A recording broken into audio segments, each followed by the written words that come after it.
Tarsia est un logiciel gratuit qui fonctionne sur Windows et qui permet de mettre en forme des puzzles qui fonctionnent par appairage d'expressions mathématiques qui sont égales.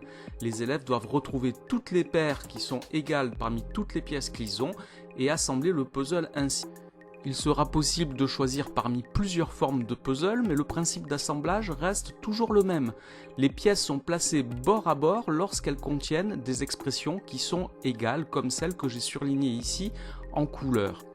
On pourra augmenter la difficulté des puzzles en plaçant des distracteurs, qui sont des expressions qui ne seront appairées avec aucune autre et qui sont placées sur le pourtour du puzzle. C'est le cas de toutes les expressions que j'ai surlignées ici en jaune.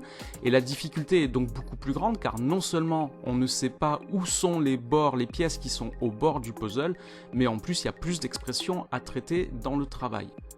Alors, pour commencer, il faut se rendre sur la page de l'éditeur pour télécharger et installer l'application sur Windows. Donc, une fois installée, nous pouvons lancer l'application et au démarrage, nous avons une fenêtre qui nous propose de choisir le type d'activité que nous voulons créer.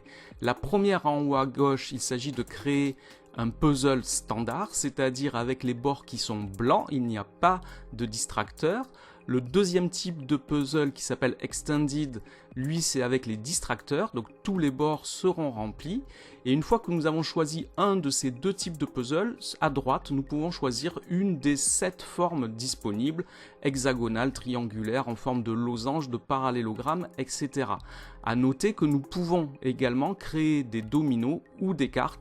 Une fois ces choix réalisés, nous devons saisir toutes les paires d'expressions qui vont figurer sur les pièces du puzzle. Nous avons des onglets sur la partie droite de l'écran qui nous permet de naviguer parmi toutes ces expressions. En bas, nous avons des onglets D1, D2, etc. qui nous permettent de saisir les distracteurs qui, eux, ne sont donc pas appairés. Et pour nous aider dans la saisie d'expressions mathématiques plus ou moins complexes, un éditeur d'équations est prévu, celui-ci est assez complet et permettra sans difficulté de saisir des expressions mathématiques qui conviendront aussi bien pour le collège que pour le lycée. Alors par défaut, le style d'écriture est le style mathématique, on ne peut pas saisir des phrases, il n'y aura pas d'espace entre les mots. Si on veut saisir du texte, il faudra choisir le style texte dans le menu de style. Alors une fois qu'on a fini la saisie de toutes nos expressions, dans les onglets en bas, on peut trouver dans l'onglet Table un tableau qui contient toutes nos entrées. On peut changer la taille de la police de caractères pour que ça soit lisible et on peut imprimer directement cette table. On peut également trouver dans l'onglet d'à côté Output, trouver les pièces qui seront à distribuer aux élèves. Là encore, il faut penser à ajuster la taille pour que le texte rentre bien sur les pièces du puzzle. On peut optimiser pour que ça rentre le mieux possible.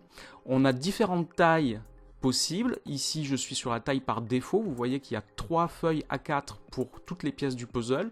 On peut les faire plus grandes. Dans ce cas-là, il n'y a plus que 3 pièces par feuille A4 et on peut n'en avoir qu'une seule. Là encore, il faut adapter la taille de la police de caractères si on a des grandes pièces, évidemment, pour que ça soit lisible. Les grandes pièces peuvent être utilisées par exemple pour réaliser un affichage.